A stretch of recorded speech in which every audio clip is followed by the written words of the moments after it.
Hi, I'm Lisa K. Donner, along with Andrew Moran, Sarah Calgill, Jeff Charles, and Scott Cosenza. And this is the Conservative 5, Liberty Nation's online TV news program.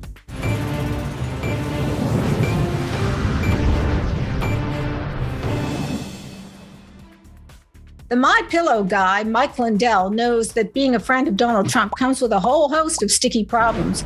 Most recently, Mr. Lindell is trying to persuade the DOJ to give him back his cell phone.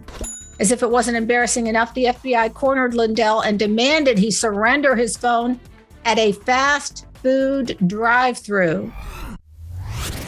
He did give up the phone, but now constitutional law expert Alan Dershowitz has accused the Biden bunch of violating Lindell's constitutional rights, specifically his Fifth, First, Fourth, and Sixth Amendments. I think I got those all out. Hence the legal wrangling. Scott, you're our only Esquire. What's the legal scoop here? Well, Lisa, they took the phone pursuant to a search warrant, so they had the legal right to take the phone at the time they did.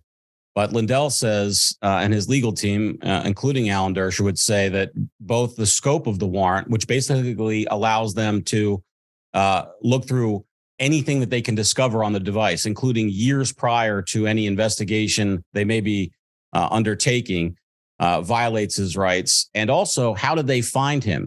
Lindell left his house at 4 a.m., went on a duck hunting trip. When he was returning home, stopping at a Hardee's drive-thru, they converged on him with 3 unmarked cars. He thought he was being, hijacked or something like that. The FBI came after me and took my phone. They surrounded me at a Hardee's and took my phone that I run all my business, everything with.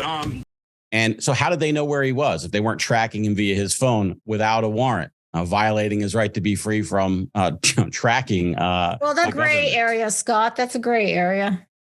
Well, it's not a gray area, according to Alan Dershowitz. I can tell you that much. Why do they have to be so showy and so embarrassing? I mean, everything has got to be a big show to this Justice Department. Oh, well, you may have stumbled on that. That's the point, baby, right? It's not the process is the punishment. So if you're Roger Stone and you have a pre-dawn raid with CNN amassed outside your door, for instance, or if you're set upon by 3 unmarked cars at a Hardee's drive-thru, instead of just knocking on your door or calling your lawyer and saying, we need this surrendered in an hour, something like that it could all take place in a sort of more civilized fashion.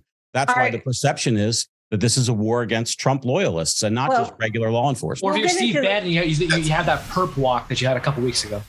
Well, we'll get into the legal stuff in a little bit, but Jeff, I don't know, maybe it's me. Am I out of it? What is My Pillow guy?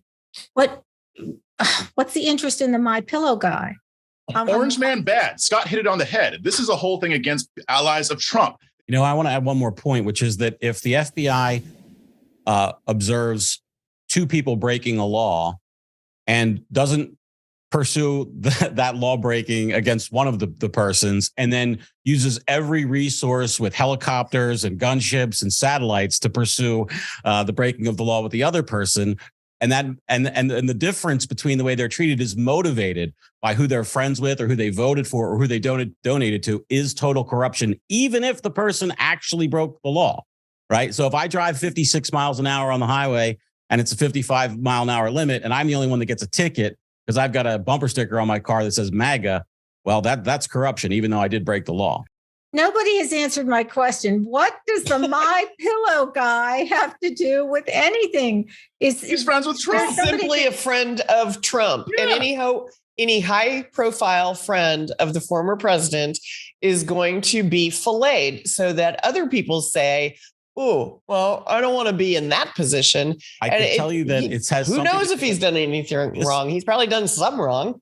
This latest thing has something to do with Dominion voting systems, according to the FBI. Now we're getting down to it. Okay. Right. Now we're getting down to the Dominion voting system issue. So that is really what they're after, to see how organized or see what Mr. Pillow has to do with. Here's something else I have to mention, Lisa, which is that the FBI has the capacity to take somebody's phone and make an image of that device and take down all the data, and yet let them retain the device and the image and their phone for their own use. Lindell says he runs his five businesses Right. out of his phone. He doesn't use a regular computer like I'm talking to you on now or a laptop. He just uses that phone. And part of what he's saying is not even, one of the arguments is they shouldn't have executed the warrant at all because of its breadth. But another one is, please just give me back my phone. You've already got what you want, this data, the text messages, whatever else it is, but let him have the phone so he can run his business. That's part of the reason why, again, So it's another punitive. kind of matchstick on It's the pile. punitive. They're trying to make him go broke. Grind him down. Exactly.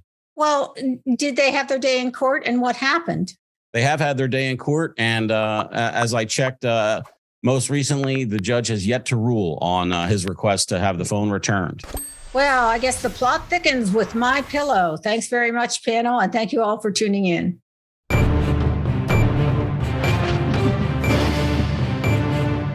That's it for our Conservative 5 panel today. Check out our other C5 shows and segments on your favorite video platform, YouTube, Vimeo, Rumble.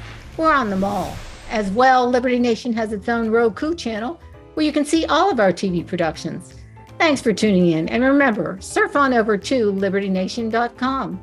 Special thanks to our fantastic editor and post coordinator, Frank Diorio, and our executive producer, Sarah Cowgill. I'm Lisa K. Donner, editor-in-chief. Thanks for joining us today. This has been a production of libertynation.com, where truth is making a comeback.